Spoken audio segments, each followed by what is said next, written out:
Bonsoir ma famille, bonsoir mes amis, mes abonnés de Little Knowledge, ma page. C'est votre sœur Séverine qui veut vous parler sur l'affliction. Bon, avant de développer, je vais définir qu'est-ce que l'affliction. L'affliction est un état d'une personne abattue par les événements malheureux. Et ces événements malheureux donnent peine au corps et à l'esprit. Cet événement malheureux fait souffrir la victime publiquement par le corps et par l'esprit.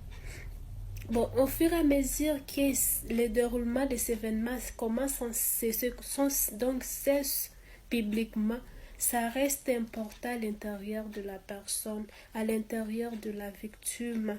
Je vais donner un exemple. Par exemple, toi, tu pars, tu entres dans ta chambre. Bon, je disais ceci. Par exemple, tu entres dans ta chambre et tu commences à te rappeler ces événements qui se sont déroulés il y a longtemps. Et tu commences à pleurer, tu commences à te donner même des raisons, à te donner des solutions toi-même.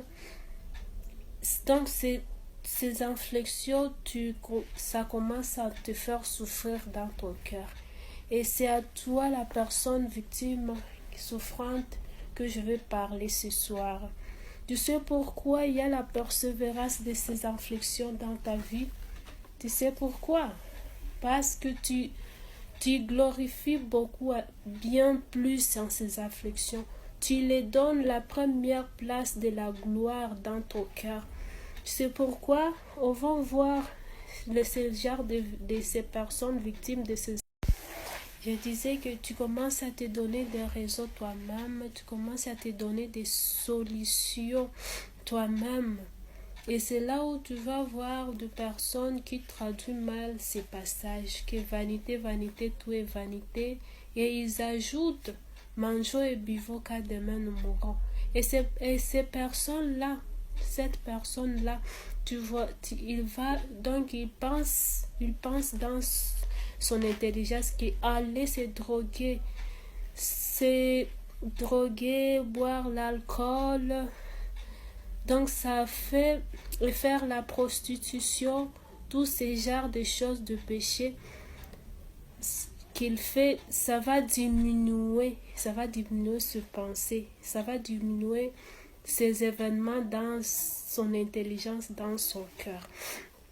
Et ces douleurs-là, je disais, quand tu te laisses dominer par ces douleurs dans ton cœur, ces douleurs, et tu commences à te donner des raisons, sache que ces douleurs-là vont t'enfoncer dans le chagrin éternel. Car tu commences à te donner des raisons, tu commences à te droguer, tu commences à faire la prostitution, à dire que ça va diminuer tes pensées, ça va diminuer tes raisonnements. Vraiment, tout ça, ça va t'enfoncer dans les chagrins éternels, ça le savoir. Et sache que l'affliction aura toujours la victoire dans toutes les épreuves que tu vas traverser. Et cette victoire donnera l'espérance à ces afflictions dans toute ta vie. Ta façon d'être. C'est pourquoi tu verras dans la société les autres, ces genres de victimes de personnes se fait fâcher sans aucune raison, sans aucune cause. Tu sais pourquoi? Parce qu'elles ont déjà cru. Donc elles ont déjà cru à ces afflictions. Elles espèrent. À sachant qu'il faut savoir que l'espérance ne trompe point.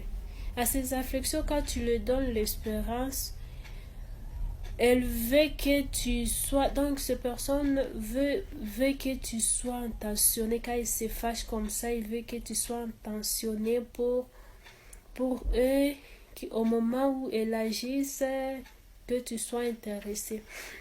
Alors, pour mon exhortation, je voulais dire ceci. Mon ami, Mon ami, refuse ces afflictions dans ta vie, dans ta foi, surtout la foi, parce que c'est la foi qui forme un chrétien. Dans ta foi, dans ton cœur, dans toutes tes façons-là d'être dans la société devant les gens, vraiment il faut refuser, afin que la présence de Dieu demeure à toi. Et tu aies accès à cette grâce que Dieu nous a accordée gratuitement par son Fils Jésus-Christ. Et que la gloire dans l'espérance de Dieu demeure à toi. Merci beaucoup. Je vous aime beaucoup. Merci de vous abonner à ma page. Vraiment, je vous porte dans mon cœur. Merci beaucoup. Je sais que vous allez partager, vous allez aimer, vous allez commenter.